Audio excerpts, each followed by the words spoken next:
Welcome to Confessions, where a girl cheats on her BF with her ex. This story is from Anonymous, where she married the nice guy and now regrets it. I married the nice guy and I'm now regretting it. Obviously, a throwaway account. I've been married to my husband for nearly 10 years, and I cannot ask for a nicer man. He cares for me emotionally, calls or texts me every day to say how much he loves and appreciates me. He is the typical nice guy who treats all women as they deserve, and he is the first nice guy I've dated who is emotionally available and genuinely caring. However, ever since the beginning, we have had okay intimacy. I have always been adventurous in the bedroom and love a good time. However, over the years, my drive has increased, and his has pretty much become non-existent. We have spoken about this multiple times over the years, and nothing we discuss has actually made a difference. We talked about threesomes, his fantasy, however. When I actually set these dates up with another girl, he changes his mind and says no, he just isn't in the mood. I've asked if he is still sexually attracted to me. I am 178 centimeters and only 62 kilograms, and he says yes every time. I've asked if he would be interested in just foreplay to get the mood going, and he says no. He feels like he is disrespecting me if I give a blowjob. When we do have intimacy, it's very vanilla missionary intimacy that lasts maybe 10 minutes. Then he tells me how amazing it was and how much he loves our connection. I'm getting to the point where I am starting to fantasize about sexual encounters with strangers and feeling like I settled.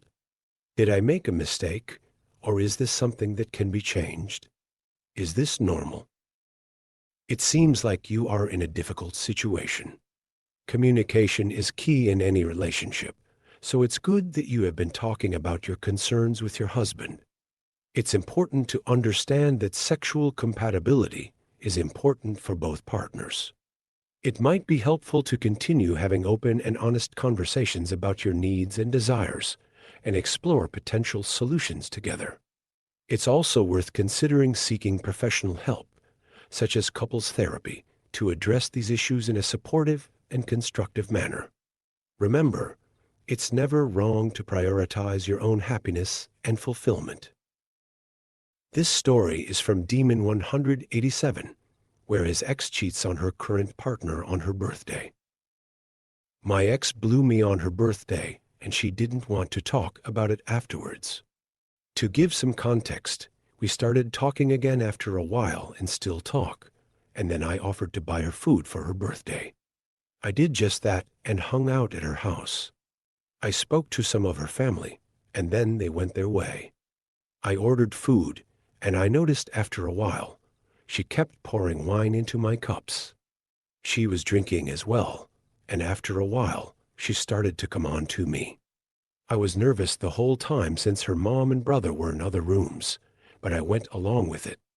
I sucked on her boobs, and finally, she pulled my pants down and started sucking me off. This was the first time something like this ever happened to me, and it was such a wonderful feeling. I was moaning relatively loud, so she covered my mouth. I couldn't get hard because I was nervous about being caught. Did I do anything wrong? Has anyone here been through that before? In this situation, it seems like you were in a consensual encounter with someone you are reconnecting with. However, it is important to consider the context and the potential consequences of your actions. Engaging in sexual activities while others are present in the same house can be risky and disrespectful to their privacy, regardless of their awareness. It would have been better to find a more private setting to avoid any uncomfortable or inappropriate situations. Communication and mutual consent are essential in any intimate encounter, so it's important to ensure that both parties are comfortable and willing. This story is from Why Me, Why the World, where he accidentally finds his employer on adults' website. My ex-employers did porn, and I can't unsee it. The owner and his wife did swinger porn for a publicity stunt on Playboy. I found out from my direct manager and the compliance department, and I laughed, thinking it was fake or a joke. Spoiler alert, it was not a joke. After a lot of peer pressure, I finally looked it up, and would you look at that, they used their real names, and it was one of the first Google results. I will never unsee his wife's boobs. Never. I couldn't even get to the worst parts without closing the tab. I saw her every day too.